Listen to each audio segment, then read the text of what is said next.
might have to go out and back in. Okay. Monica's back. Oh, Monica is back. Elle's got her hand up. I just invited Vinay and Elle. Now they can join. Okay. Good morning. Welcome back, Elle. And then Tessa is a newbie. She's got her hand up. Let's welcome Tessa to the class. Everybody say hi to Tessa. Oh, hi, Tessa. Hello, Tessa. Tyler, do you see Dr. Fred? Hi, Tessa. Hi, Tessa. Hey, y'all. Good to see you. Good to be here. Good morning. Yeah. Welcome. Thank I'm you the little so much. puppy in the middle. Tyler, you go into some very interesting rooms. I followed you into a room yesterday. Yes. Was that? Yes, What? Tyler. She was back channeling me. What's this Dr. room Francine's room?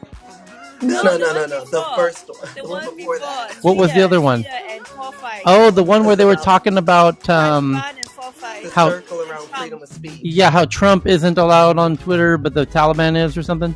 Yeah. Yeah. Yes. And then I felt like I addressed the issue head on, and they didn't like the simple reality of it. I explained very There's an echo precisely. chamber. Well, yeah, but Exactly. I explained precisely why he's not allowed on and why the Taliban is allowed on, according to Twitter's own comments. You have a question in the room title. Why is Trump not allowed on and the Taliban is? And I actually know the actual answer. So I brought the receipts. I said, here's the actual answer. Here's the receipts. End of discussion. There's nothing more to discuss unless you want to talk about other stuff. They didn't want to know the answer. They didn't want to know the Yes, answer. it was. And matter of fact, I was like, what is Tyler doing in here? I went in there because I wanted them to know. I knew the answer to the question of the title of the room, and then I gave them the answer. And the funny part was, before I had the opportunity to share the actual answer, so let me just expound on this for a second. So the title of the room was Trump not allowed on Twitter, but the Taliban is, what gives, or something like that. Brilliant. Yeah. And it's a fair question, actually. And most people don't know the answer. I happen to know Twitter's has given an answer. They've explained it on both of those. And so I can answer on Twitter's behalf. I mean, I can tell you, they clearly you didn't see their blog posts explaining those points, and I happen to have seen them, and I can share them. So, but right before I had a chance to share them, the creator of the room says, it really is, the way he's looking at it is Twitter shouldn't be able to police what happens off of Twitter because, what Trump said on the outside of the Capitol shouldn't really matter. They should only be concerned with what people do on the platform. And that's why they shouldn't ban Trump and they should ban the Taliban. And then I said, actually, you're half right. And Twitter agrees with you completely that their policy actually is, and they've said this very clearly. In fact, the same day that they created this room, yesterday, I said, even today, Twitter has come out and said their policy is very simple. They have a policy as a platform. They police the policy. And if people, and he even said it perfectly. He's like, when you sign up for Twitter, you agree to their terms. And, that's the only thing that should matter. And I said, you know what? That's exactly their perspective. That's exactly what they said, which is we have a policy. You agree to it. We police it. And that's it. What you do outside of Twitter, we pay no attention to. That has no we are not the police of everything that happens outside of Twitter. The same way that Canada really doesn't give a shit what happens in Sierra Leone in terms of their own Canadian laws. If you commit theft in Sierra Leone, they don't punish you for it in Canada because you didn't do it in Canada. They punish you for what you do in Canada. So unless you did it in Canada and then flew away and then they extradite you back. So I said, actually, Twitter agrees with you. They have a policy. You agree to it. They only care what you did. And on January 8th, they did a blog post explaining the 2 tweets that caused them to ban President Trump from Twitter. And here's the 2 tweets. Let me read them to you. And let me read Twitter's explanation of why they banned him based on these 2 tweets. Here it is on public blog post. They did 2 days later, January 8th. It's all public. That's why they banned him, based on what he did on Twitter. It has nothing to do with what he said at some protest. Nothing at all. They care not what he said in some park in Washington, D.C. or in, anywhere else. They banned him for what he said on their platform. And they make it very clear why they did it precisely. And also, to your point, they precisely haven't banned the Taliban because until they do something that violates their policies on Twitter, they have hundreds, if not thousands, of Taliban members who have social media accounts on Twitter, some of whom have 300,000 followers. And if any of them break their policies, namely provoking violence, by all means, there will be no doubt thousands of people watching for that to happen and will flag it the second it happens.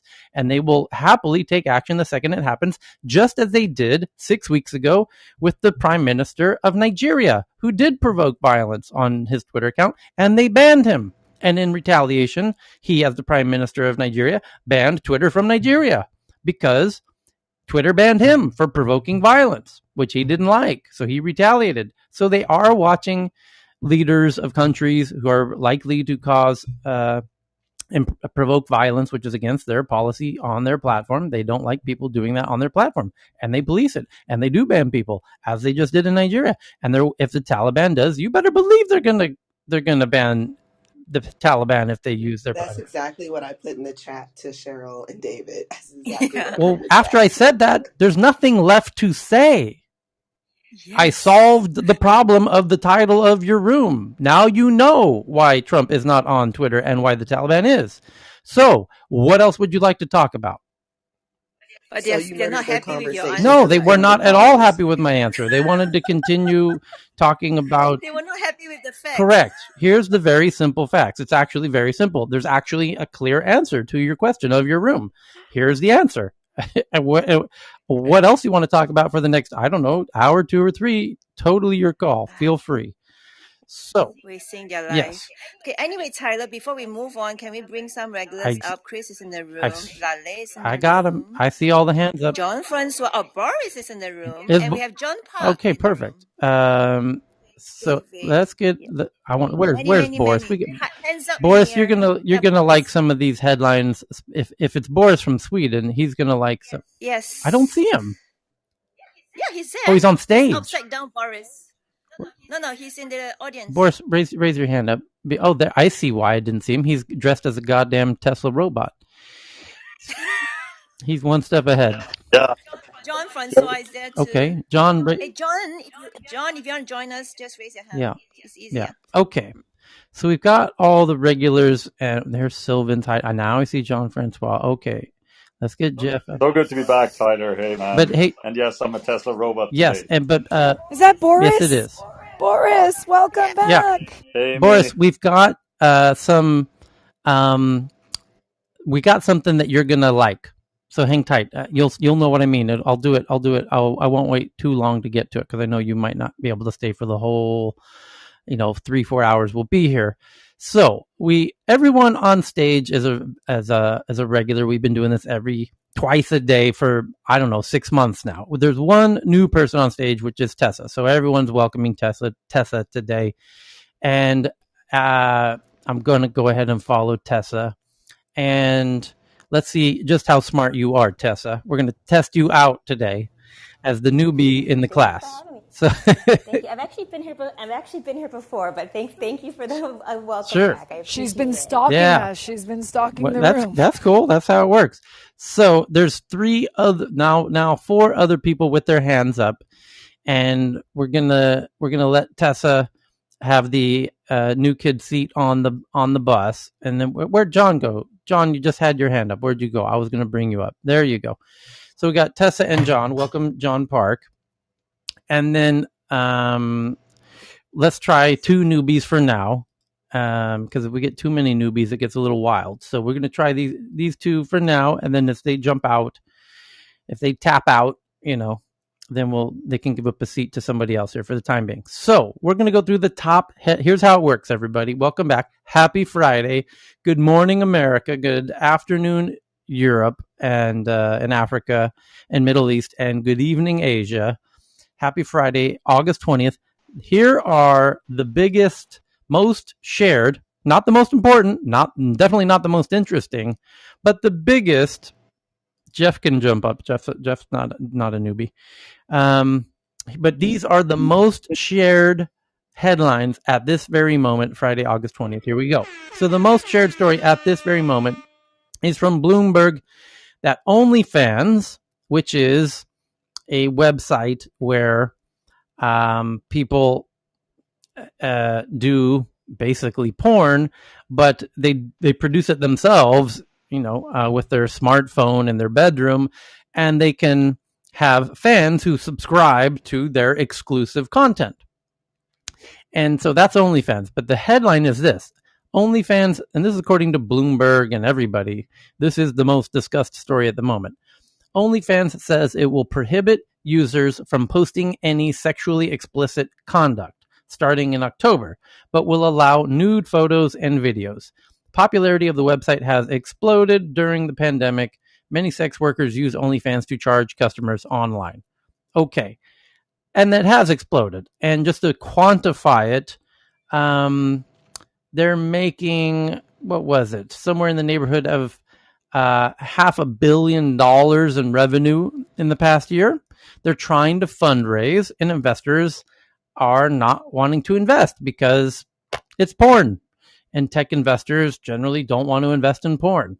So they're basically are saying, okay, no more hard porn, only explicit photos, only nude photos and videos, but no actual explicit acts. So the problem is both of the creators, for lack of a better word, and the consumers were caught by surprise with this new announcement, and both of them, this is not what they signed up for. There's, by the way, lots of people making more than $1 million a year on OnlyFans, and it's reported there's thousands of people making $50,000 a year or more. Somewhere in the neighborhood of 16,000 accounts make more than $50,000 a year. That's an actual living for most people, especially if you're not in a major city, which you don't need to be. You could be in a trailer park in Mississippi. You don't need to be living in New York City to be a content creator on OnlyFans. So,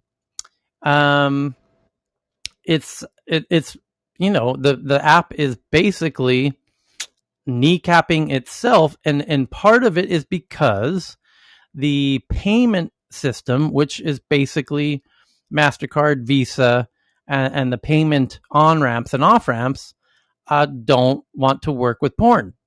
And so one of the other main conversations that this has inspired is, okay, let's do crypto. Let's find a coin we can all use as creators and consumers and get around the Visa, MasterCard duopoly and charge forward and do what we were doing because, there's a market for this, and there was product market fit. This app was on every metric. It's booming. But it works against what now the traditional banking system wants to be engaged with, and all those fintechs that they engage with themselves have investors they answer to and everything else. So there's a whole bunch of tweets on this issue. Even Edward Snowden jumped in on this one. He says, Edward Snowden's tweet was very succinct. He says, Bitcoin fixes this. And what else can we say here? Well, there's that. I just wanted to pause to see if anyone on stage had a point on this headline. Yeah. I was in a room earlier today, Tyler, sometime this morning, and there was a whole group talking about this issue. And most of the people on stage, I think, are either sex workers or porn stars. And they were talking about that they were going to be losing anywhere between 40 and 60% of their income. Because this, and also they mentioned that guys are very wary about using their credit cards online. So to the point that you just made about using crypto seems like a fantastic idea for them to get past this. Yeah. And there's a couple other points here. Ashley Vance makes a very clever tweet where he says only feet doesn't have quite the same ring to it. I think the thing is if you look at the language, they're very descriptive. I was going to use explicit. They're very descriptive that it's sexual conduct and not sexual content, because the issue is the identity verification, the age verification of the performance, right? I mean, if you happen to get somebody that's between 13 and 18 involved in that performance, that's a big effing deal, right? So I think that's the real risk. So for this to really be acceptable by the investors, you got to delete that risk out of the picture, and that's when the identity verification but we already those, and everyone who follows us regularly knows there's a very easy way to solve that, and China's already done it, which is you identity verify everybody on the platform, and then sorry, one quick one too, Tyler. You know how we talked about in China, if there's somebody that isn't authorized to be on the video, what happens? Me and Heyman were in a Zoom, and I was on a green screen Zoom with Heyman, and I had brought my baby in to say hi. Guess what? The camera didn't pick up most of the time because it was focused on my face. So like I said to Heyman, I think that's what they're going to do in China. If someone's face shows up that's not quote unquote registered, they'll just pull them out digitally. Yeah, they could do that. Well, the problem is not the face, it's the audio of what that person says. Because they could say something the state doesn't like. By the way, there was a headline 12 hours ago. Some clever team had figured out when you buy stuff on apple.com, you can laser engrave it. In fact, I did this recently when I bought AirTags, their new kind of, tracking device thing you can put on your dog or whatever, which is why I bought it. You can use it for your keys or anything, right? And you can engrave it. You can put your name on it and put little icons on it, whatever. There's certain things you can't put on it.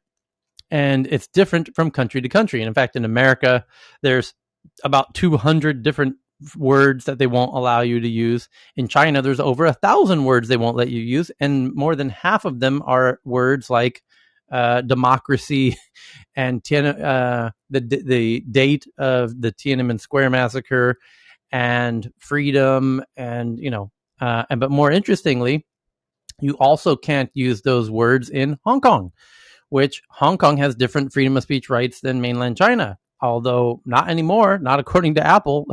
And Apple's even doing this in Taiwan. They won't let people in Taiwan also use those words that are banned in mainland China. And that's really interesting.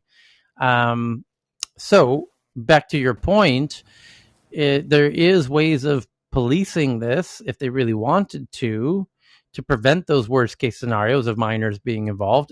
It's not even that difficult technically to do. They could partner with Stripe Identity today and register all of the content creators with facial recognition.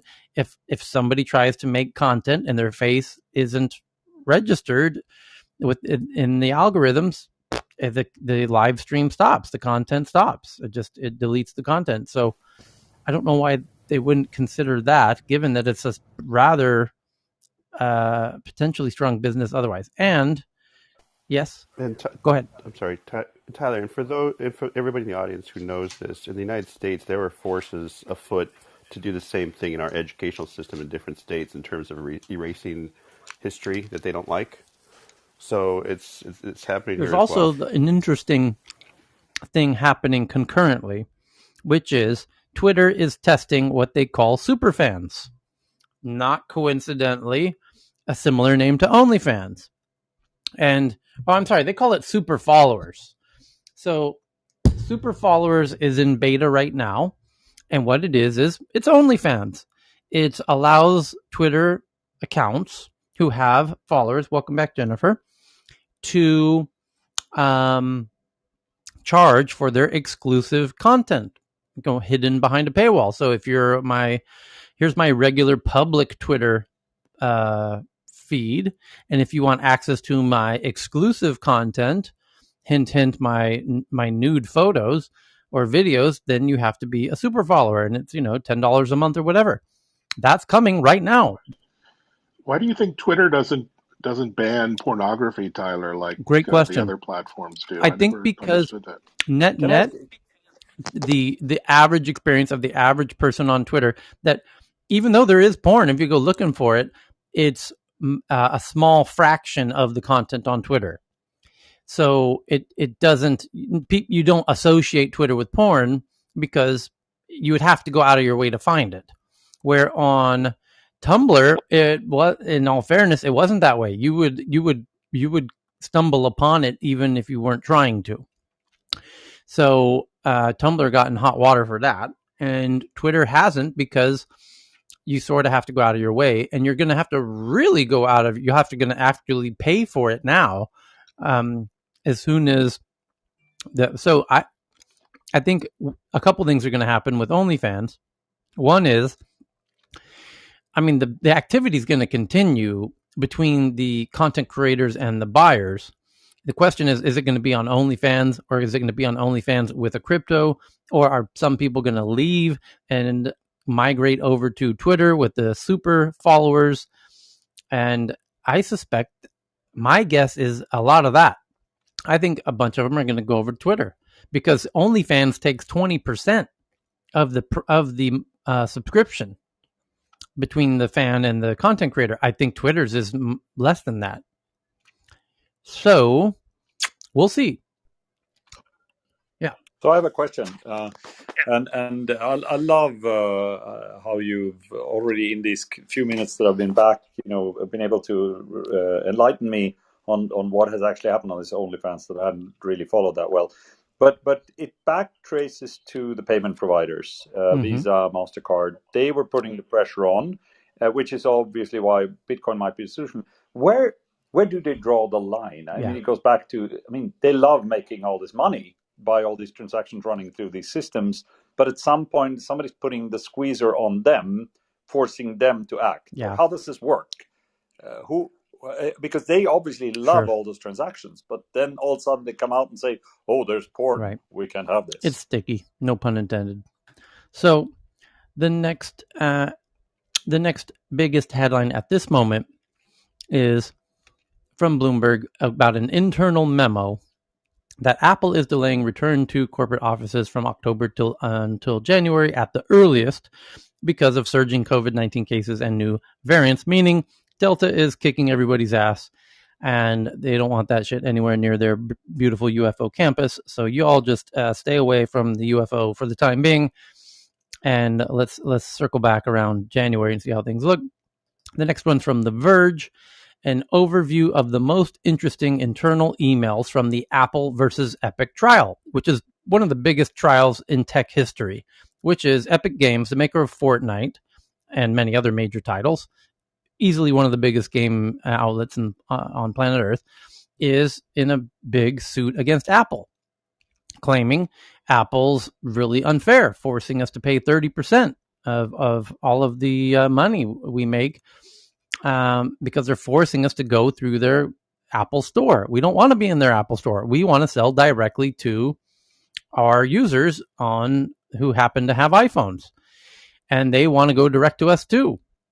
So why can't we do that? And the government says, that's a fair point. Why can't you do that? And Apple says, well, because we made the store, because then we can make sure that the apps that are on our phone, we've checked them, that they're not scams. And yeah, that's pretty much the reason. And then Epic shows a whole bunch of apps that are scams that are in the stores. And then Apple says, well, yeah, that's, well, so now there's some new, and now Apple's trying to say, oh, by the way, you can actually technically download apps directly from the developer. It's called side loading. And, we hid that trapdoor, under, made it very impossible to find, but it is there. And so technically, legally, it is there. Technically, it's possible to do it. We didn't force you to not use that. So they're playing games. They're at the end of the day, they're gonna get fucked. It's just knowing American legal. America's a litigious society. And we've been watching this, for decades. And Apple's going to lose this case. It just looks pretty clear at this point already. I'll just kind of save you the whole drama.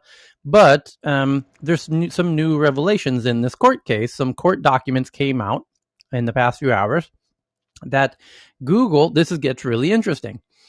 Google makes Android, the operating system. And the Android operating system is used by other hardware manufacturers like Samsung. Samsung's phones use Android. So does Xiaomi.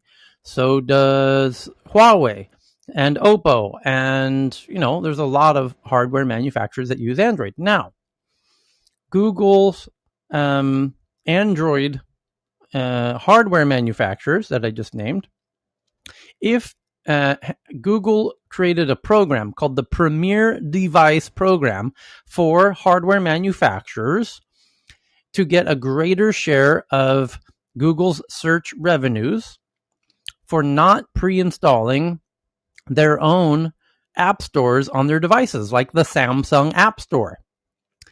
So if Samsung makes the Samsung App Store, which they did do that. So you have the Android Google Play Store. That's the main app store. And then you had Samsung App Store.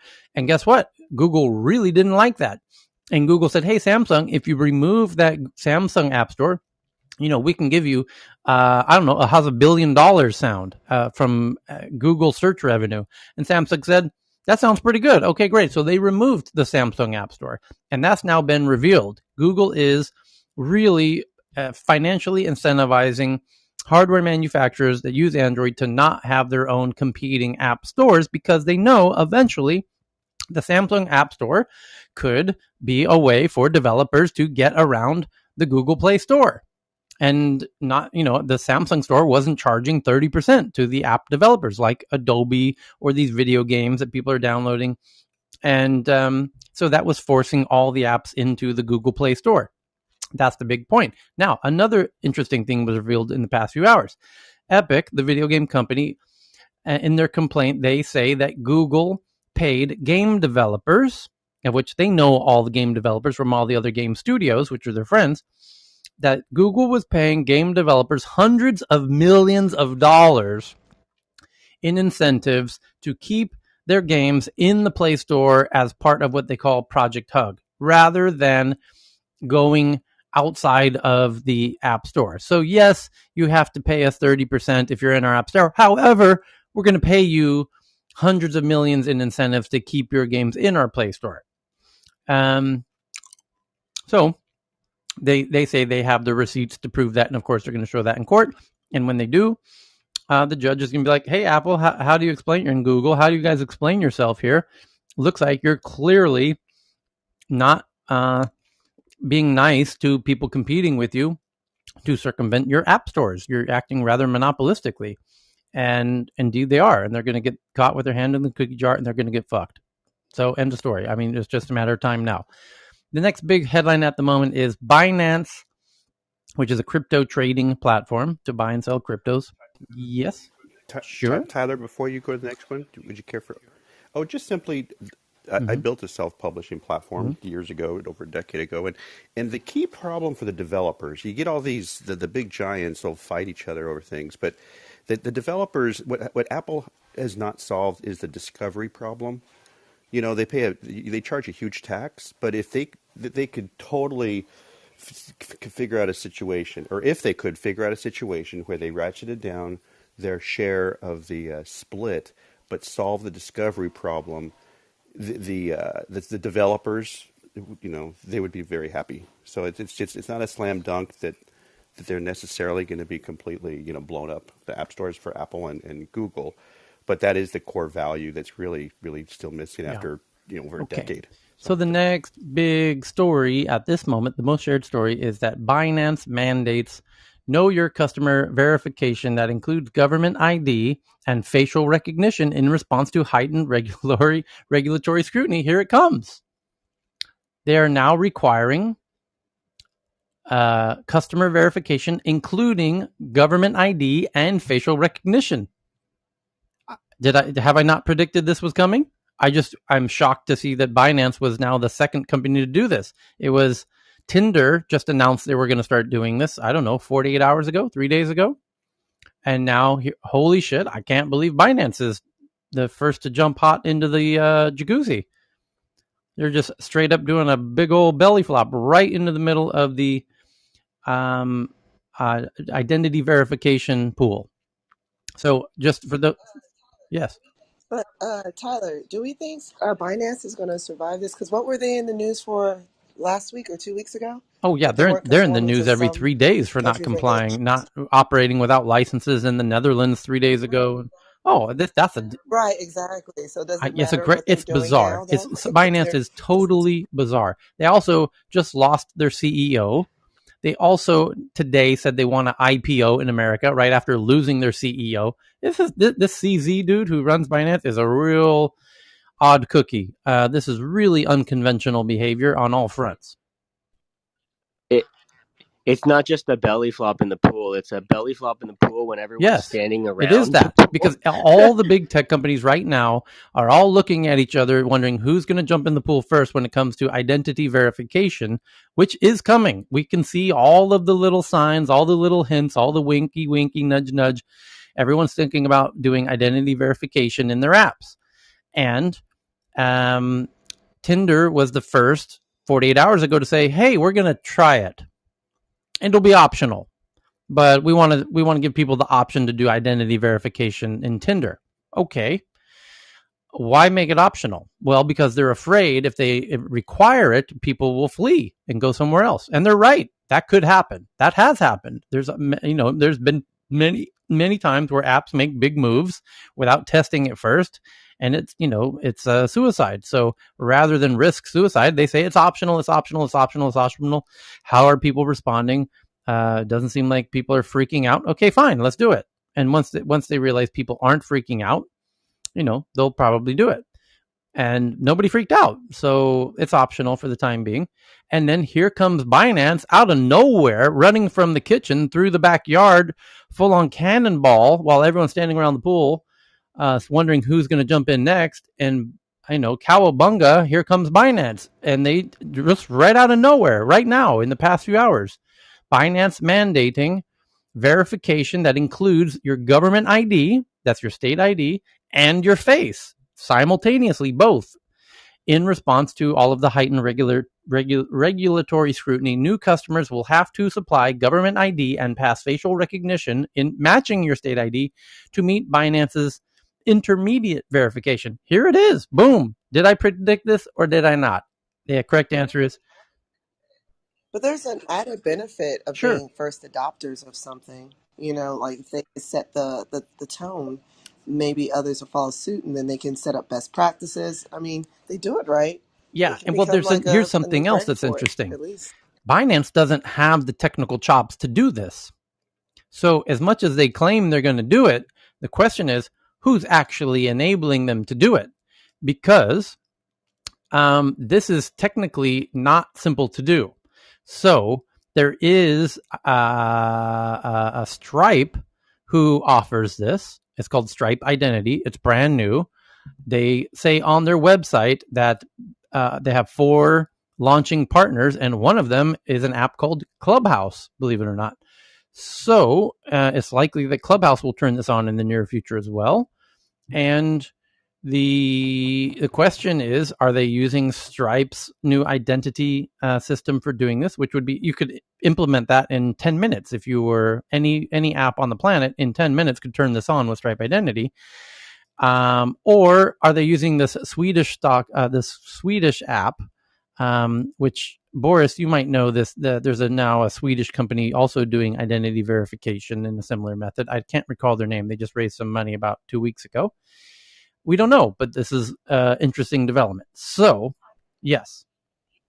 Tyler, have you followed how the Line app here in Thailand is able to integrate government issue ID with Rabbit Line Pay? So just as a bit of context, Line is the social app that people in Thailand use and a lot. Japan. And you can also use it, and Japan, and you can also use it to make purchases. So if I wanted to, buy something in the food court at the mall, even I 7-Eleven, could use my Rabbit Line Pay, 7-Eleven, anywhere. And with your Metro card. So I remember this was probably 2 years ago. I came back with a new phone, and I needed to update my passport photo in order to be able to use Line Pay to buy my Metro card, my Sky Train card. So I'm just curious as to what is enabling Line to be able to do it, and if it's connected with what's happening, in other countries or at the So the global next level. big story at this moment is from Reuters. China passes a data privacy law mandating the data collection has a reasonable purpose. So no more sucking up juicy data unless you really need that data. User consent for that data. That ain't going to be easy because users are going to be like, I don't know if I want to give you this data. And limited to a quote-unquote minimum scope. Taking effect November 1st, China's National People's Congress on Friday passed a law designated to protect online user data privacy. And that's the headline from Reuters. Wall Street Journal, covering the same story, says China passes one of the world's strictest data privacy laws. TechCrunch says China passes data privacy law. Xinhua, which is the CCP's official newspaper, says China adopts new law to protect personal information. And Bloomberg says China takes next step to taming big tech with personal data law. I kind of like the phrasing of that one. And there's a whole bunch of tweets. But the next big story is from NBC News that Facebook rolls out new security features for people in Afghanistan, including one-click tool to quickly lock accounts and limit account discoverability, meaning no one can find your account unless you want them to. And why would they do that? Let me explain in a way that probably NBC, who wrote the story, and the journalists covering this might not know themselves.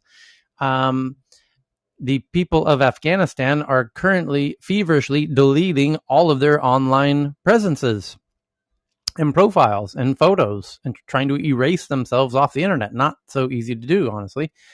And Facebook is seeing all of their accounts in Afghanistan being deleted. So they came up with, as soon as you start to delete your account, you're now going to get a notification that says, we noticed you're in Afghanistan. We can see you're trying to delete your account. Try our new one-click tool, as it says in the headline from NBC News. One-click tool to quickly lock and limit account discoverability, meaning your friendly Taliban friends will not be able to find your account. How's that sound? Click here to hide your account from the Taliban so that you don't delete your account, because Facebook doesn't want you to delete your account, because when they do their next quarterly report 3 months from now and they meet, they have to show the investors how many new accounts they have. They don't want to show that they lost, 15 million accounts in the last 3 months because, remember when the Taliban came into Afghanistan? Yeah, we lost 15 million accounts. They don't want to have to do that, probably more than that. So they are making it an interesting solution so you don't have to delete your account. And again, I don't think the journalists who are covering this even understand that. But anyway, the next story is kind of related. How the Taliban moved away from its technophobic roots and began using WhatsApp, Twitter, and Facebook to launder its brand and advance its agenda. And many people are pointing out that the Taliban has surprisingly good social media chops and skills, so much so that social media marketing agencies believe they must have some kind of social media agency working with them, because we work with the Fortune 500 companies of America, and none of them are as good as the Taliban at using social media, unless they work with an agency. So the Taliban must be working with an agency of some kind, as other agencies are now saying, although it's not clear who that is as of yet. The next big story is from CNBC. That the Federal Trade Commission, the FTC, files a new antitrust complaint against Facebook after a judge dismissed the first complaint in June.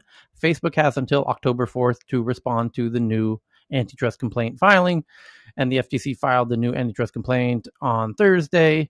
And the crux of their complaint, claiming that Facebook is a monopoly, and the reason it got dismissed last time is because they didn't clearly give an example of how Facebook is a monopoly. And the judge said that. Come back when you have a more clear evidence of Facebook acting as a monopoly somehow. And so now they have come back and refiled. and they're now essentially claiming that Facebook's social graph, the fact that they have everybody's connection to everybody else, that they sort of have monopolized that. That's sort of the crux of their main argument in their new filing. However, I don't think that's going to work, because when you onboarded onto Clubhouse, they also asked you for your contact list of your phone book in your device, and you almost certainly said okay. And if you didn't say okay, you got a notification that says, hey, here's somebody who's probably a friend of yours, and if you let us see if they're in your phone book, we can confirm this, and 100 other people we think might be contacts of yours waiting to connect with you. And even if you said no initially, you get kind of reminders, to encouragement to connect your phone book. And when you connect your phone book, that's your personal social graph. It's not the whole entire social graph. It's not your friends of your friends of your friends of your friends, as Facebook has. However, if you upload yours and then your friends upload theirs and their friends upload theirs, after a short amount of time, you do have a good bit of the social graph. And by the way, Clubhouse is only a year old. Facebook is 15 years old. So, but even Clubhouse, as small as it is relatively, because Facebook is billions of people, it doesn't take a long time to recreate this social graph. And there's nothing that Facebook does today with their social graph that prohibits apps like Clubhouse or any other apps to ask for your phone book and start building the social graph. So my point is, Facebook isn't impeding other people from building the social graph. There's no friction in doing that. There's one other claim that the FTC is making, which actually is a legitimate claim, which is that Facebook uses their power and their financial resources to acquire competitors and maintain their position at the top of the social app pyramid, in the way that they acquired Instagram, which prevented it from replacing Facebook as the top social app, and WhatsApp. And in that regard, those are true. Facebook did acquire those to prevent them from replacing Facebook. And they did try to acquire Snapchat. However, they were unsuccessful in acquiring Snapchat, as much as they tried very, very much to do that. And the fact that they didn't acquire Snapchat, and Snapchat didn't die and continued to flourish even though Facebook didn't acquire it, actually works against the FTC's claim here. And by the way, so does the fact that TikTok is now the most downloaded app in the world and in America at the moment. That also is not really helping the FTC's claims that Facebook is a monopoly in this regard. So we will see how this all plays out. My prediction on this is that the FTC will likely lose in the bigger picture of things, although they might win some of the battles, but will likely lose the war in this regard. But we'll see. Tyler, I think there's a saturation, if I'm not mistaken, which is totally possible, of course. I think there's a saturation test in antitrust that needs to be applied. So it depends a lot on the metrics that are selected to determine, to the degree that, how much. But also, like last night in the last Tech News Around the World, there was a really good point from, I forget, with RJ or somebody who came up on the stage with regards to just access to the social graph and the LinkedIn's and the Facebook's not allowing users to kind of export their data to make it more portable. That's an interesting tact that might be something that the antitrust suit can incorporate as well. There was another point I was going to make in all this, but it'll come up again, I'm sure. Well, they're also moving into the metaverse, like completely, which is a whole different industry. Like their traditional business as an ad network is like secondary now to their whole future vision, which, by the way, that's one of the other biggest stories we're going to get into here shortly. And Boris, I know I've been keeping you waiting. We'll get to the one I want you to hear in a second. The next quote is very quick from the Wall Street Journal that Google Health Vice President, yes, Google does have a health team with the Vice President, Google Health VP David Feinberg, who led Google's COVID-19 initiatives, will depart the company to take over as CEO at an electronic digital health records company called Cerner. And here's one that Boris will like. It's not the one that I've been teasing him about, but Elon Musk says Tesla is working on a humanoid robot that will handle tasks that are unsafe, repetitive, and boring. Like grocery shopping, he said, by the way, with a prototype sometime next year. A prototype is supposedly coming sometime next year, and there's some early information about this robot. And if you haven't seen it, it's quite stunning looking from an aesthetic standpoint. Please do go for it. Can I chime in here, Tyler? So we discussed this earlier today on the Nordic Tech Club, and Sid took us through the whole perception stack that they released at the same time, which was amazing. Tyler, Okay, there's some Jennifer. background. I think Jennifer, you got some background. Jennifer. Yeah. So Jen. we then actually when we got to the humanoid robot, and just for those who haven't had a chance to see that, so Elon has a human person walk up in a suit that looks like a robot and dances, and then he presents the humanoid robot. But he also goes on to say that it will not run faster than a human, so it won't run faster than 5 miles an hour, so you can outrun it. He also says it won't be stronger than a human, but it will be doing all the tedious tasks, and physical labor will go away and all this stuff. What you have to know is that Elon is also the biggest donor to the Future of Life Institute at MIT that's run by Max Tegmark, a Swedish super genius that's been warning about the threats and some of the things with artificial intelligence, not to ban AI, but maybe to think twice about weaponizing AI and all of that stuff.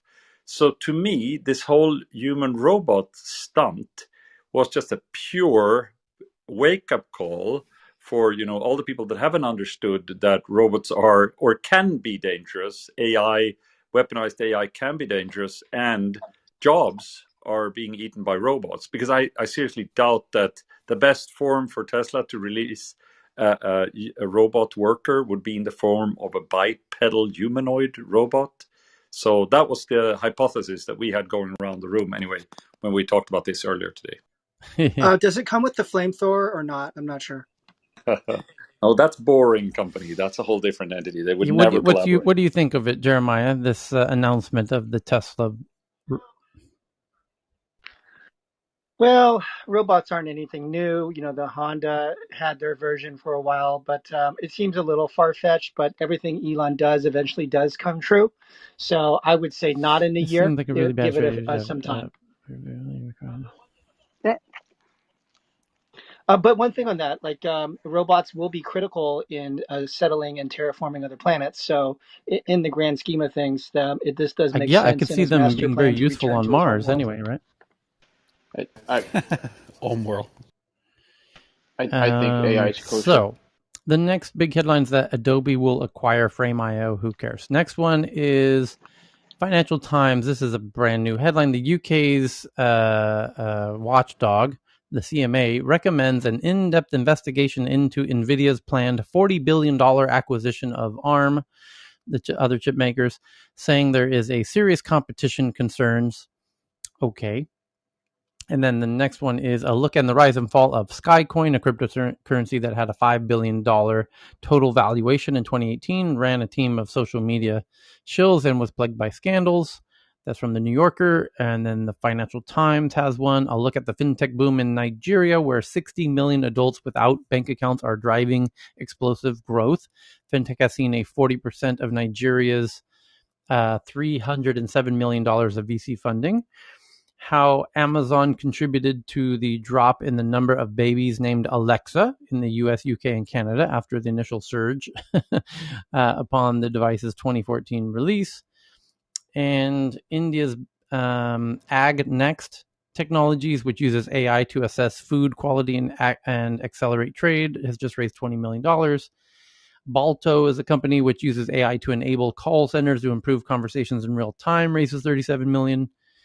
Drive Wealth, whose tech enables businesses to build fractional trading like Robinhood, raises $450 million from Excel. and Metabase, which makes open source analytics and business intelligence, raises $30 million. A company called Stitch Fix has 1,500 employees quit after the new CEO announces they'll no longer have flexible work hours. And Google shares data for the very first time on the geofence warrants that they receive from U.S. authorities, where they're now getting about 11,000 per year, which is, Jesus, that's a whole lot. Yes. Hey, Tyler?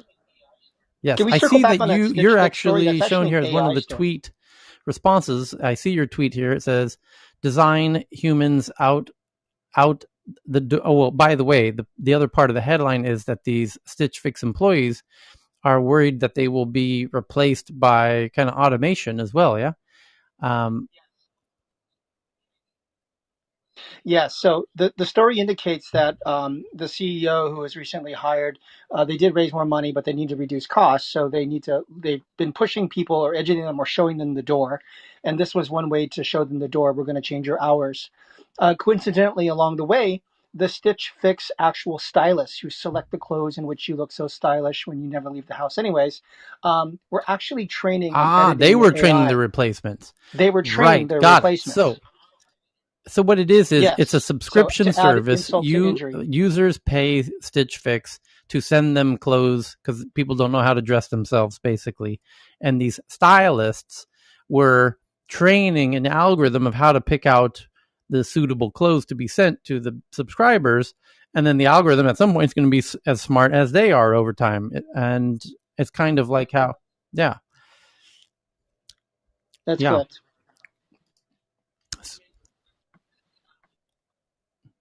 I mean, but does that sound horrible? Well, yeah, we're all every training. day. If you use Google or Facebook or Gmail, you're training your every, AI every too. time you send an email, you're training multiple algorithms about English and everything else.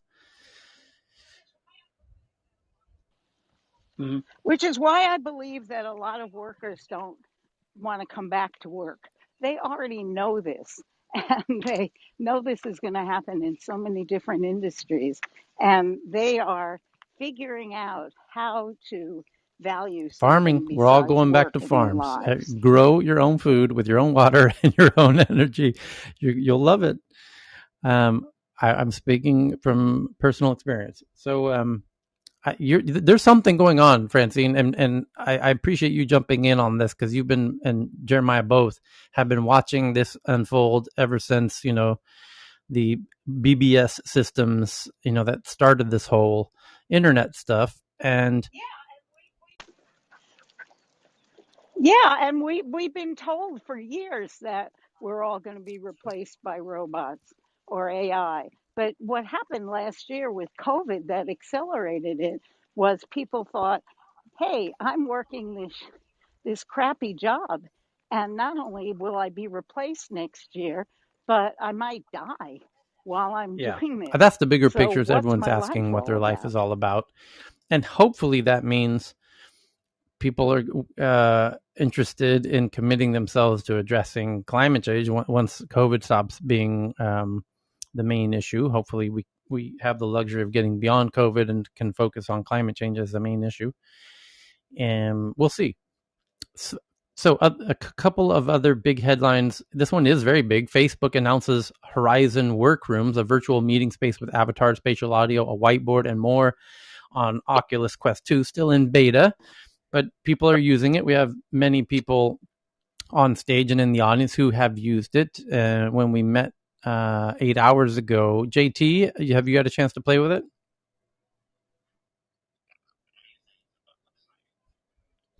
Yeah, I used it last night. Overall, it looks great. There's just a few bugs, but the level of easiness to get your account set up and um, just starting your own workspace. I created my own XR metaverse workroom, um, and the only thing that I have probably an issue with is the fact that you kind of have to hold the controller in a weird way. So they might, I would think that they might come out with a new peripheral, like a pen or something, or just might it would be cool if they could just use hand tracking completely to write on the whiteboard. But ultimately, it's good for just like uploading files, like pictures, and like brainstorming and just whiteboarding. It's gonna change the future of just teamwork and collaboration. And I posted some pictures up, so you get to see some behind the scenes We've been tweeting out the inside look on my Twitter accounts. Will you get fatigue from this the way you get Zoom fatigue? Well, the headset is heavy in itself, so I could only last for 30 minutes using the So headset. After that, so no. the answer is yes, Oh, and it will that make there's an meetings upside. There's a shorter. benefit. They're thinking long term. So long term, the headsets are eventually going to lose weight, and the cool thing is that you're actually able to zoom in. So you're able to video conference if you don't have a VR headset, and you're able to see other participants that might not have that, Oculus Quest 2. That's one of the cool things that they have. They also have a chat feature available within their desktop platform, so you're able to just chat away and share files within that as well. And it's easy to share like links with other participants that you want to essentially join your VR experience in your workroom. JT, does Facebook save all your data? So I posted a picture regarding that. As soon as you start your experience, they actually give you like a little prompt, and they say that they don't like record any. Let me just go strictly so I can read it in verbatim. But just give me 1 second. I posted it. It's on my thread. All right, so it says Workrooms will not use your work conversation and materials to inform ads on Facebook. It says Workrooms can't access, view, or store images or videos on your own physical environment from the Oculus Quest 2 sensors. And that's really it, those two main things. And then it says just to continue by clicking their services to terms of service and make sure you read the data policy with regards to that. But it's good that at least they're taking that initial step to, I guess, remedy their perception of data privacy. I think a company like IBM, if they were to start using that, then yeah, sure. But currently, if you work at a place like IBM or anywhere else that's high tech, you can't even bring in your phone if it's voice activated. So I don't know how any company would actually be comfortable based on some of the previous data breaches. I think one of the things that surprises people that have used it is how good when you use your laptop, you can connect your laptop to it, and then your keyboard on your laptop works, and your screen appears inside of your VR headset.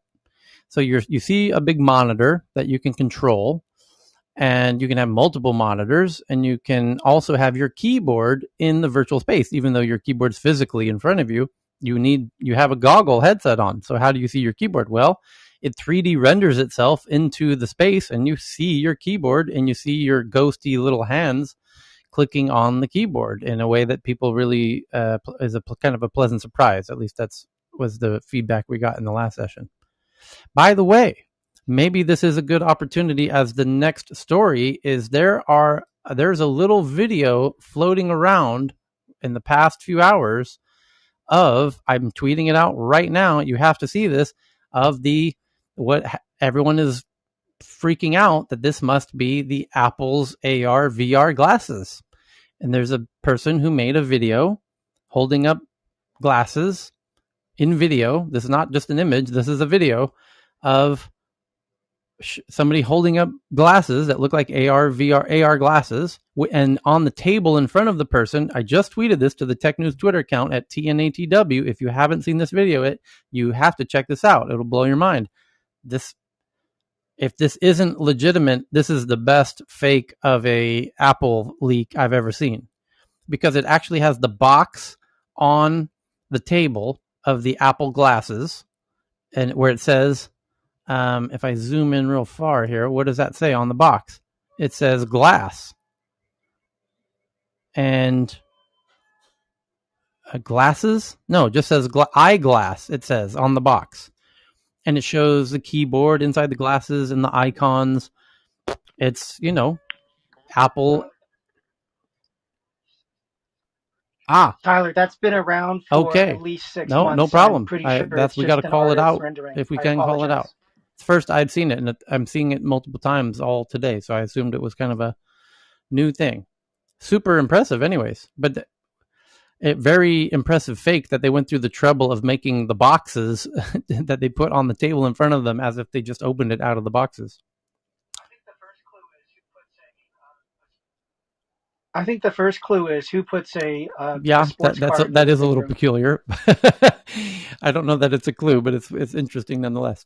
So there's that. So I just tweeted that one out. But the next interesting story I wanted to get into here is actually a fun chance to play our favorite new game show here at Tech News Around the World. It's called Tech News Jeopardy.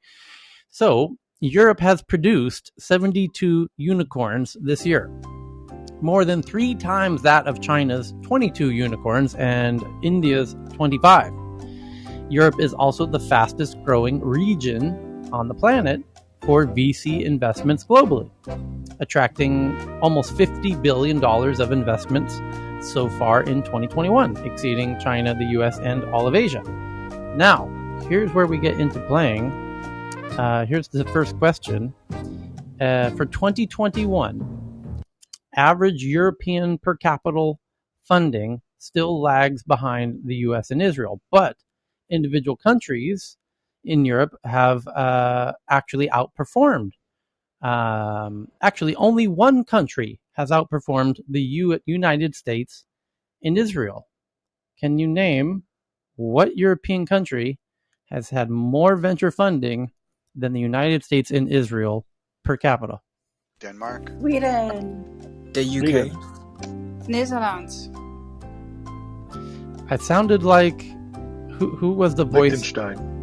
The second person that gave an answer. Somebody said Sweden. I said Sweden. I think it was Cheryl or Lakeisha. Yeah, it was Lakeisha. I didn't. Lakeisha. Boris knows very well what the answer is. Yeah, I just flashed my mic, so I didn't want to spoil the game. Swedes know that Swedes raise more money than anybody on the planet. And Swedes have raised an average of $1,329 per person. Israel's in second place with $1,000. United States at $880. Then it drops very quickly to the UK at $479, and Finland, the Netherlands, Switzerland, Norway, Denmark, Ireland, Luxembourg. And indeed, not only has Sweden raised more money per person than any country on the planet, significantly more. We create more unicorns per capita than anywhere else in the world as well. That's why it's called the Silicon Valley of Europe, right? And that's why we call them Nordicorns now. Hey, come on. The per capita thing screws India over. Our denominator is 1.3 billion people. Come on, guys. Come on. That's true. This is true. So, anyways, I wanted Boris to hear that news. Although I assume Boris saw these because these tweets travel quickly in the Swedish circles. Absolutely. We're proud of that. And it's actually interesting. There was a story that might have made it onto the Tech News Around the World, if it was on Forbes about a week ago, where they were like heralding. We talked about it when you came on to our show, Tyler, heralding Sweden and the whole PC thing and all of that stuff. We're still discussing internally what actually made Sweden, and we still haven't agreed on. Nobody has actually... Well, there's multiple. Totally there's lots of answers. It's a lot of factors. There's a lot of correct answers. True. There's multiple factors, but we're happy and we're proud. And I think if you boil it down, it really is. We've had a lot of heroes that have been created, or heroes, or role models, or whatever you want to call it. And they really continue to give back to the community. Tyler, you met a lot of them, and they just keep pumping it back in. All that love, it goes back. Yeah, that's a big part of it. And there's another interesting statistic in the data that was just revealed, which is the increase in the number of unicorns since 2015. India obviously deserves a lot of credit for what's happening in 2021. They've had an explosion of unicorns, 25 so far this year. But since 2015, the countries that's been growing the quickest, or cities rather, is Paris, and then Munich, and then Manchester, and then Stockholm. then Amsterdam, Madrid, and Berlin. And then the fastest growing new unicorn cities that previously didn't have many, and this again is from 2015, and again, all of the Indian unicorns are relatively very recent phenomena, and they're exploding in 2021. But going back over the past 6 years, the new cities that are starting to add unicorns are Zurich and the Stockholm's neighbors of Copenhagen and Oslo, because they saw what's going on in Stockholm and they thought, hey, shit, we can do that too. Although not to the same degree, but yeah, it certainly does inspire your neighbors to get their shit together, and it certainly has in our case here up in the Nordics. So it's been a really cool thing for the whole Nordic ecosystem. So thanks to Morale for tweeting that out. And then now we get into the fun stories that all of our brilliant crew of characters on stage and in the audience have found all over the interwebs and have been tweeting in. And then we share them here as a group. So if I'll before we drive, I've cherry picked out my favorite 50 that we'll dive into in no particular order. But before we do, is anyone burning with one that they want to make sure we touch on? And I can tell you if I have it in my list to go through. Anyone see a story they want to make sure we get into? Did you see Moss Burger? Moss Burger in Japan? No. I tweet out, okay. Moss Burger is also allowing their staff to control robots remotely to serve customers. Oh, that's cool. It helps with COVID. Mm-hmm. Yeah, that's very Japanese. Meaning to say that the disabled people can work as well from home. Oh, that's cool. That's super cool. Oh, that's wild. Wow, you just opened up a whole new workforce who are, stuck at home. By the way, Japan, as you might have seen the documentaries of very reclusive, introverted, usually males in Japan who are refusing to leave the house. And it's kind of hard to hold a job often. It limits your job opportunities, but this might be one way to do it, where you could work a robot in a restaurant from the comfort of your bedroom. Kind of a very Japanese solution to a very Japanese problem. So there was another restaurant news that it's not even, the journalists haven't even had time to write a headline about it yet, but Gary Vaynerchuk, somebody who I'm fond of and have known for many years, in the past few hours announced he's launching an NFT restaurant. And what does he mean by an NFT restaurant? Well, to have access to the restaurant, you must, he's using the NFTs as a form of access, and you pay, you buy the NFT, and there's different levels you can buy. They give you different levels of access to the restaurant. So it's kind of a membership only restaurant, and you can sell your NFT to somebody else. And the price of those fluctuate on a market, on an exchange. And it's a really interesting example of how we are likely to use NFTs in the future as proof of ownership and access in a tradable commodity type way, or a tradable asset sort of way. How about his vineyard? Yeah, I don't know. He's clearly a huge fan of NFTs, so we'll see what other ways he chooses to innovate with it. So Professor Ossoff sends in this one from the New York Times, that one of the most vaccinated societies is Israel. I think we all know that. They did their partnership with Pfizer, and they have the, if not the top, certainly one of the highest rates of vaccination anywhere. And the New York Times is reporting, the headline reads, Israel, once the model for beating COVID, faces new surge of infections, which indicates that they all took Pfizer there in a partnership with Pfizer, and they all got double vaccinated, all back around even in January and February. So now, 7 months later, it seems the defensibility, the kind of your antibodies over time diminish, and now people are getting Delta in Israel, one of the most vaccinated societies. Tyler, yes? I just tweeted an article, Tag Tech News, in LA. This is yesterday. 30% of all new COVID cases are breakthrough infections. So basically the same phenomenon's happening here as well with the Delta surge. California was had some of the best vaccination rates and earlier in the curve of the U.S. adoption of getting vaccinated. And that's kind of the concerning bit, is the ones who were earliest in getting vaccinated are now having the breakthroughs, like Israel, like California. So it's a concerning development that they have a limited sustained defensibility, in terms of timeline. The other key story that's honestly just as important is that the children are not vaccinated, and Delta is really, really. It frightens me to even find a word. Yeah. But yeah, that every time you talk about the vaccinated being affected, you've got to just also throw in the children. Yeah. Thanks, Tyler. Is Gareth in the audience? Gareth, we got to talk about your new startup. Is he not here again today? He always joins in the other times. So, Cheryl, if you can remind me next time we see Gareth, he's been very shy about wanting to talk. He's in the headlines lately about his new startup. So we got to talk about that. Okay, so the next big one's from Dr. Fran.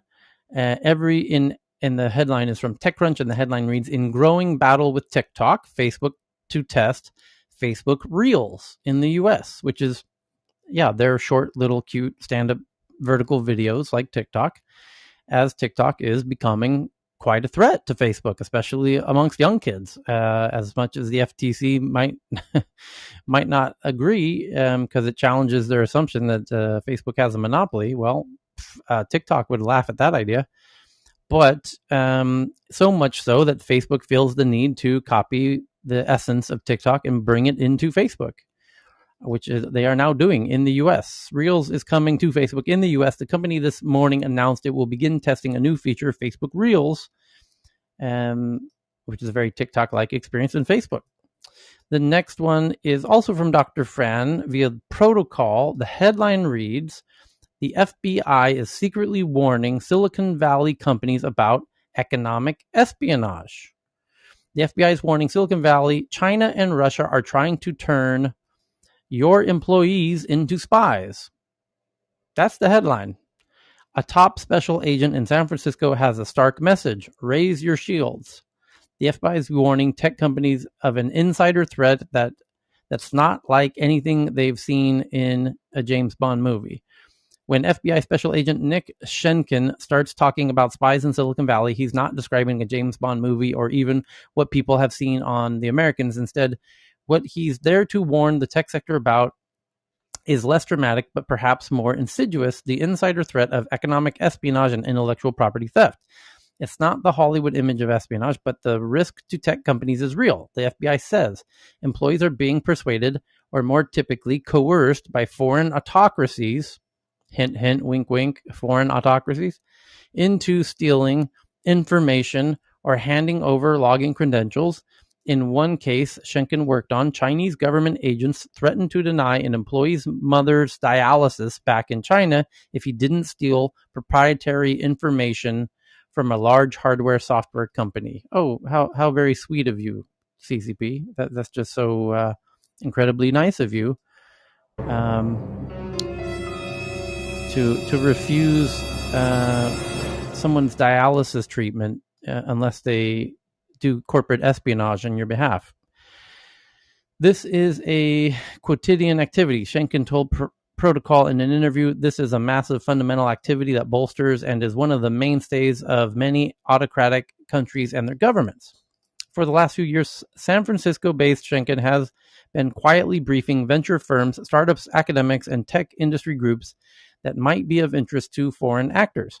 It's not the glamour spy stings that foreign movie plots, but a subtle way of fighting espionage through education. After Protocol heard about the briefings from multiple sources, the FBI agreed to an interview about the content of the briefings and shared its framework called the Delta Protocol, not related to COVID, which the agency developed to distribute to startups so they can learn to protect themselves. Here's the quote.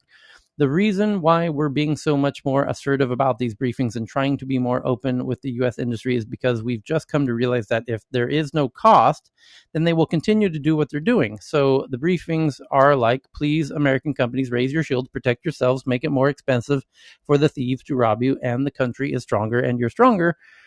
5 years ago, when Schengen started approaching companies, he was trying to convince them that the threat wasn't just hypothetical, but hackings by foreign actors now routinely make headlines, and there's been a spate of indictments of individuals from ex-Apple engineers to researchers who were accused of smuggling information. In 2018, the Department of Justice formally charged the China Initiative. The FBI director, Christopher Wray, called China's economic espionage and counterintelligence the greatest long-term threat to our nation's information and intellectual property and to our economic vitality in a 2020 speech.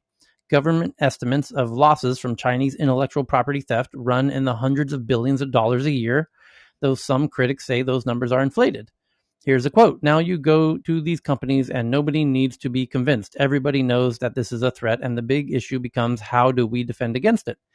No one expects HR departments to screen out spies when hiring employees, nor is that even the way the companies should be thinking about it, Schenken says. Instead, he's trying to coach tech companies on how to identify vulnerabilities that a person could have and then find ways to protect the individual and the company from those vulnerabilities being taken advantage of by autocratic government, namely China and Russia. There, it took you that long to name it? Come on, just put it in the fucking first paragraph.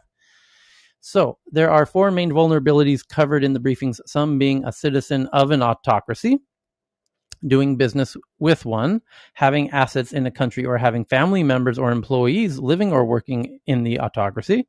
But it's a family vulnerability in particular that Schenken says he sees exploited over and over and over again. A lot of what the briefings cover is the idea that this is not about the ethnicity of the individual. This is about what is an individual or an entity's vulnerability to the jurisdiction of an autocracy, because what we see overwhelmingly is people who end up stealing intellectual property. Very often, they have no desire to be stealing intellectual property, although they're being coerced by the autocracies, quote unquote.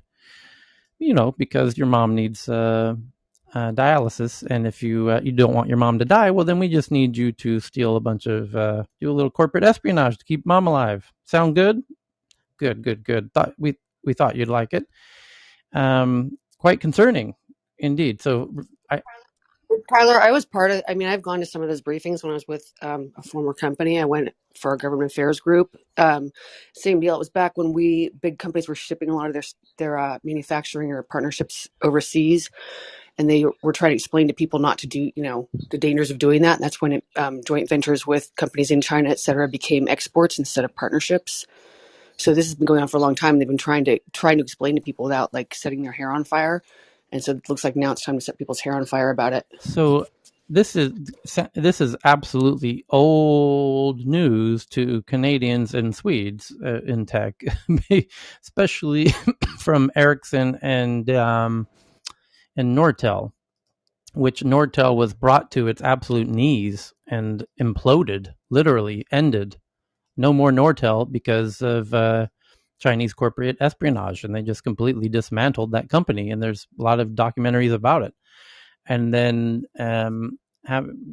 being a Swedish geek myself and working with Ericsson on various projects and visiting their campus, which is 30 minutes outside of central Stockholm, kind of in an industrial park.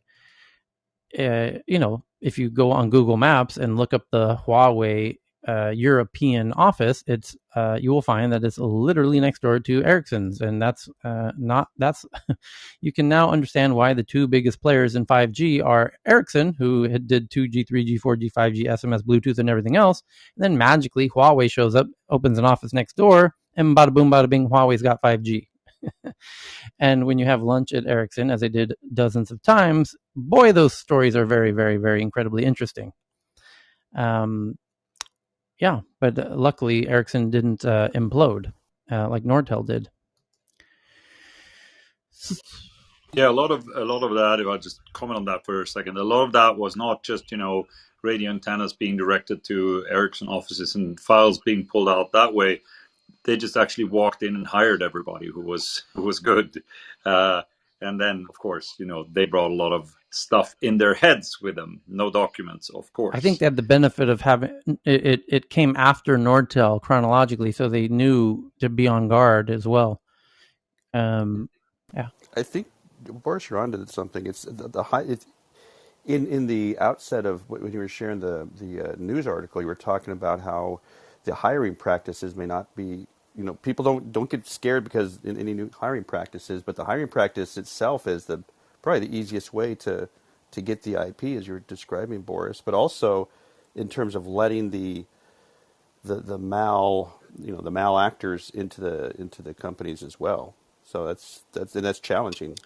Okay, so other interesting headlines. Evan have this one, just keeping it on China for one more. From Wired. Wired's reporting that China aims its propaganda fire hose at the BBC. The alleged digital operation has deployed hundreds of websites and social media accounts to attack the BBC's reporting. What did the BBC do to piss off the CCP? Well, let's find out. Maybe they reported America won the Olympics. Chinese trolls and fake news websites have been attacking the BBC in a bid to undermine its credibility. New research published today claims the online influence operation, which is being linked to the CCP, is seemingly a response to the BBC's reporting on human rights abuses against Uyghur Muslims and state-backed misinformation campaigns. And there you go. That'll do it. Well, there's also a new Cold War between the UK and China over things like Hong Kong and the Boris's pull out of Huawei networks in the UK. There's a lot of tension. The UK offered 300,000 Hong Kongers the ability to move to the UK, and China's trying to stop them now. And what the current strategy is, Hong Kongers have a retirement funds, and if you move to the UK, you're basically sacrificing your retirement fund. Good times. So the next one is this one from Dr. Fran. Back on the COVID tip for a second. People traveling through airport checkpoints are now at a 10-week low. People traveling through the U.S. airport checkpoints hit 10-week low this week while COVID cases surge across parts of the country. Well, pay attention, Europe. It's heading your way now that you're all coming back from summer vacation.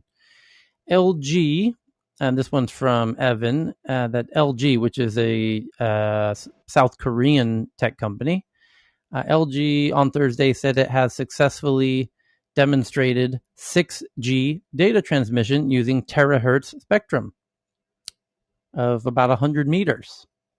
So here comes 6G working at 100 meters. 2030. It'll take a while. We're still rolling out 5G, by the way. We covered the OnlyFans story. That was the big story. And then the next one, Evan had this one from Science Alert. A deadly brain tumor has been 3D printed in a lab for the first time. This is a huge step forward for treatment. So all of these headlines are being tweeted in real time to the Tech News Twitter account at TNATW, just like this one that Evan sent in from Forbes. The headline reads, Data in the Dark, how big tech secretly secured $800 million in tax breaks from U.S. cities for data centers that create very few jobs and consume an incredible amount of power. Local governments are dangling hundreds of millions of dollars in tax breaks to persuade companies like Facebook, Google, Microsoft to build server farms. Yes, this is true. Or in the Scandinavian case, Stockholm has done a stellar job of attracting all the data centers from Facebook and Apple and Amazon, although we lost Google to Copenhagen. But these local government leaders think, a building, I'm going to have a new startup or a building. They don't realize these sites are almost totally automated now. They don't need bodies and headcount to run them anymore. So, though in Scandinavia, we're not throwing money at them in the same way that the American cities are. The next one is Tyler. India is throwing a lot of money at data centers, by the way, but they have to set up in India because of the data localization piece. So Evan found this one from Crunchbase News. Venture investment in crypto security jumps 10x over the last year as the sector hits a sweet spot with venture capitalists, because crypto security is a must, as everyone's starting to realize. And the next one's from Tech Taiwan. Google announced new subsea cable anchoring Taiwan in the U.S.-Asia strategy. Google just announced on August 16th to build a subsea cable network connecting Taiwan, Singapore, Japan, Philippines with the U.S. And electronic exploration submarine vies to be the SpaceX of the sea. It's called Bedrock, and you can see this kind of submarine drone looking thing that we just tweeted out.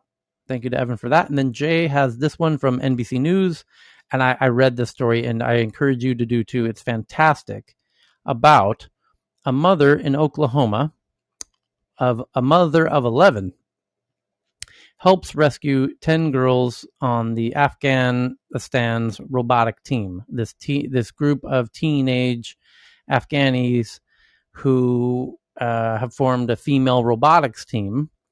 And this mother of 11 in Oklahoma, this is a great story. You really should read this story, because like many people, everyone's wondering, how the hell can we help the Afghanistan people who are fleeing or who want to flee, who don't feel comfortable staying with the Taliban in charge. And this mother of 11 felt the same. She had met this team of the robotics, the female, teenager team in Afghanistan. They call themselves the Afghan Girl Robotic Team. And, they were in the top of her mind, and she was thinking, how can I save them? And she said she tried all kinds of things, made phone calls, nothing seemed to work, until she got on a plane to fly to Qatar, which is where you land if you want to then connect to get into Afghanistan. And so she flew to Qatar without a real plan, and then remembered one of her college classmates was in Qatar. Turns out her boss was quite an influential individual, and they hatched a plan to get the Qataris to invite these young ladies, the Afghan Girl Robotics Team, to Qatar. And then this mother of 11 from Oklahoma got into Afghanistan, got the girls to the airport, got them on one of those U.S. flights, and flew them out. Like real, almost like a Netflix series. Truly remarkable. That somebody did what everyone else is sitting on Clubhouse talking about how to do, and this lady just fucking did it. Kudos to you, ma'am. Great story. Very good read. So I just tweeted that one out to the Tech News Twitter account from NBC News. The next one's from Cheryl via Wired. A new report argues that Roblox, which is kind of like the newer version of Minecraft, which if you know young kids, you probably have noticed they're spending a lot of time on. They used to be on Minecraft a lot, and now they're on Roblox a lot. And the Wired story is really interesting. As the headline says, a new report argues that Roblox's success is built on exploiting young game developers. Many of them are children making content for the game. And there's a bit of an interesting point here, because Minecraft there wasn't really money involved. Kids were building inside of Minecraft. Other players played in their environments. In the case of Roblox, the environments you build can be monetized by both the creator and the platform, Roblox. And a lot of these creators in Roblox are kids, like 8, 9, 10, 11, 12, 13 years old, who are making environments, monetizing the environments for themselves and for the platform. So Roblox is in the child labor game, is kind of the quick, dirty synopsis of this. And it's an interesting point. So just tweeted that. Yeah.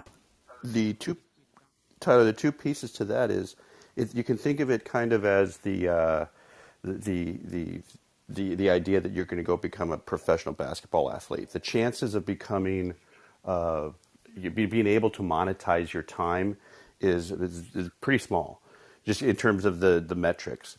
But the other kind of systemic problem is the currency that you're earning is only usable on Roblox. So it's not like your activity is directly, making you money per se that you can use off platform. So that's another structural component to that whole situation that's important. Okay, so a bit more of the headlines here. Evan found this one that says, forget supersonic. This hypersonic jet can fly from New York City to London in under an hour, in less than 60 minutes. And you have to see this incredible. This is the sexiest machine I have ever seen. So the next one, also from Evan, via TechCrunch, the headline reads, Senators challenge TikTok's alarming plan to collect users' voice and face biometric identifiers from its users has prompted concern amongst U.S. lawmakers. Damn right. This is a huge concern, and I'm kind of surprised it took this long. We've talked about this here when it was announced that ByteDance, meaning TikTok, updated its terms of service privacy policy to request the ability to take your voice print and face print. And of course, nobody reads that and just clicks accept and goes on with the new update of the app. But a voice print and a face print, it's not entirely clear what that is, although it is now. What a voice print and a face print is the ability, your voice print is your voice talking at length. And if you get a large enough sample of somebody's voice, you can then synthesize their voice and create a text script with that synthesized voice. And if you, for example, record a bit of Barack Obama speaking for 5 minutes, you put it into the system, this voice print, then you can make any script you want. You could take the Bible, the book of Genesis, and then you could have Obama read the book of Genesis, even though he's never read the book of Genesis out loud. It doesn't matter. You have what's called his voice print. You can also take his face print, which means you have him move his head around on a camera. And after a while, you get enough of his face to be able to replicate his face and make a deep fake of his face and his voice. Now, once you have a a voice print and a face print together, you can make a virtual Obama or a virtual anybody. And the point is, TikTok is kind of cleverly getting permission from everyone to take their voice prints and face prints, meaning they can replicate you inside of TikTok. So in the future, you might be watching an ad, and this will be no ordinary ad. This will be you talking to you, and the actor or model in the ad will be yourself talking to you, the TikTok user, saying, hey, Tyler, this is you 20 years in the future, and don't I look great? Well, it's because I joined this gym, and you should too. Or, by the way, here's what you look like if you don't join the gym. I'm way out of shape, and I'm fat, and I'm ugly now, and I really wish I'd joined the gym. And they can create in your own voice with your own face. And the idea is they could potentially use that new digital deepfake of you, not only in advertisements aimed at yourself, but at your friends and family, or as the center point of viral videos. Because in the future, if somebody makes a viral video, that viral video can be optimized and personalized for every individual TikTok user. So who might be the ideal persona in that viral video might be different for each individual. And for me, I might pay more attention to that video if it's myself as the star of that video. And they can do that. They can replace and deepfake whoever was the actual actor with me. And now I'm the star of every viral video that I watch on TikTok. Or all my friends might see me, or what. So this gets very weird very quickly. Now, the article from TechCrunch is Senators challenge TikTok's quote unquote alarming plan to collect users' voice and face biometrics. Yeah, damn well right. It's alarming. but so far no one has said diddly beep about this until now, and they did this update about 3 weeks ago.